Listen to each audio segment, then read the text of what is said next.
Every night, millions of people put this thing on their face. And then they connect it to this thing and they turn it on. And then they let air blow at them for the next 8 hours. Which I know sounds completely ridiculous when you say it out loud. But here's the crazy part. This little machine can stop your airway from collapsing over and over and over again while you sleep. So how does this CPAP actually work? How does it do that? Does it breathe for you? Does it give you oxygen? And what exactly is that pressure doing inside your throat? Well, today I'm going to show you exactly how a CPAP machine actually works.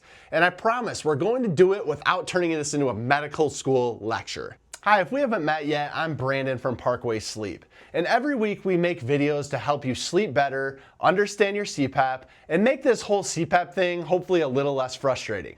And apparently I'm also the Peyton Manning of CPAP. I mean, he spent his career understanding pressure from defensive linemen. I spend mine understanding airway pressure. I mean, it's basically the same career, right? All right, now first we need to understand what CPAP is actually trying to fix. Now, here's your airway when you're awake. You're breathing, air moves through it, no problem. Everything's great, right? But when you fall asleep, the muscles around your airway actually start to relax. And for someone with obstructive sleep apnea, that airway can become too narrow, or it can collapse altogether.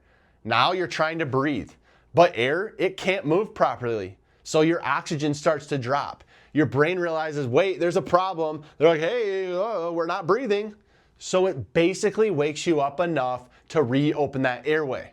Now you breathe again, but then you fall back asleep. And then guess what? It happens again. And for some people, this cycle can happen dozens or even hundreds of times in an hour. And that's why somebody can technically spend 8 hours in bed and wake up feeling like they got hit by a truck. So what does this CPAP machine actually do? Well, here's where it comes in. CPAP actually stands for continuous positive airway pressure. I know, it makes it sound complicated, but it's really not. Your CPAP machine, it just pulls in normal room air. It filters it through, it creates a pressure, and it sends that air through your tubing, then through your mask, then down into your airway. And here's the most important part.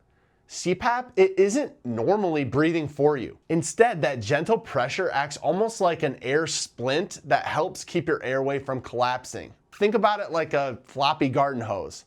I mean, if it collapses, water, it can't move through it anymore. CPAP pressure helps keep your airway open so that your air can continue moving through while you're asleep. I mean, that's really the whole idea. You're not getting some magical CPAP air. It's basically normal air delivered under controlled positive pressure. Now, if you're sitting there thinking, why did nobody ever explain this CPAP to me? Like this machine, I'm just somehow gonna figure out. I've got something just for you. I created this free ultimate CPAP guide. It's covering mask leaks, comfort cleaning, and some of the biggest CPAP mistakes that I see every single day. And I put the link below this video and I pinned it in the first comment. And it's absolutely free. All right, now here's another question we hear all the time. Is a CPAP machine actually giving me oxygen? Well, normally, no. I mean, a standard CPAP machine isn't an oxygen concentrator. It just pulls air from the same room that you're in and delivers it with pressure. Now, some patients are prescribed supplemental oxygen that can be used with your PAP therapy, but that's a whole different situation and should definitely be done under a medical direction. But for most CPAP users, the treatment, it isn't adding oxygen. It's helping keep that airway open so your body can actually breathe effectively. And that's a huge distinction. Now, let's talk about these numbers. 5, 10, 15, 20. What does the pressure of 10 actually mean? CPAP pressure is typically measured in centimeters of water pressure, or cmH2O. And when you first put the mask on, even at a moderate pressure, it can feel like, why is this thing trying to inflate my head? But these are actually relatively small pressures. The goal isn't more pressure equals better CPAP. The goal is, hey, I need enough pressure to keep your airway open. So too little of pressure may not adequately control those obstructive events. And more pressure than you need can actually create comfort problems, leaks, and even other issues. And that's why your settings should be based on your individual therapy needs, not at what some random person on the internet says you need to use. And if this is making CPAP finally make sense a little bit more, just hit that subscribe button. That's what we're doing every single week. Talking about sleep and CPAP topics that sound just crazily complicated and ridiculous, but they're completely understandable.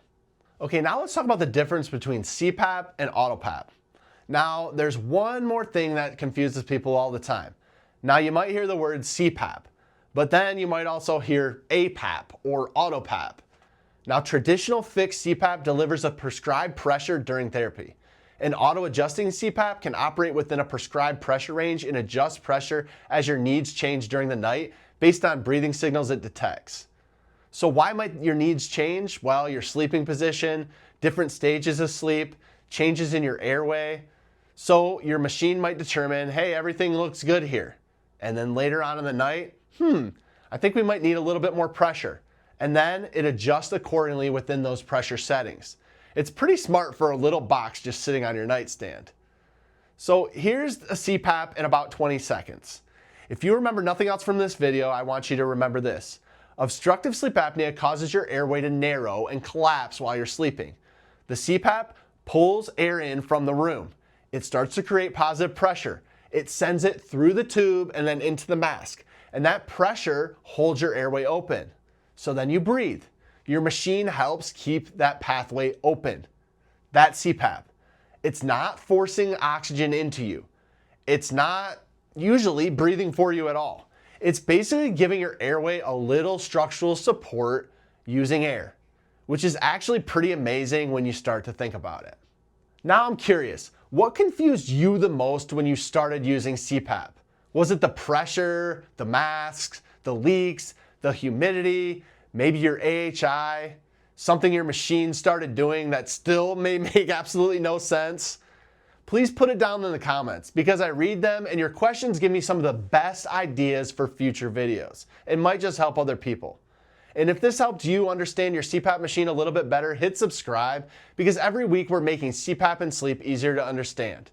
And if you're trying to get your CPAP figured out, don't forget about that free Ultimate CPAP guide below.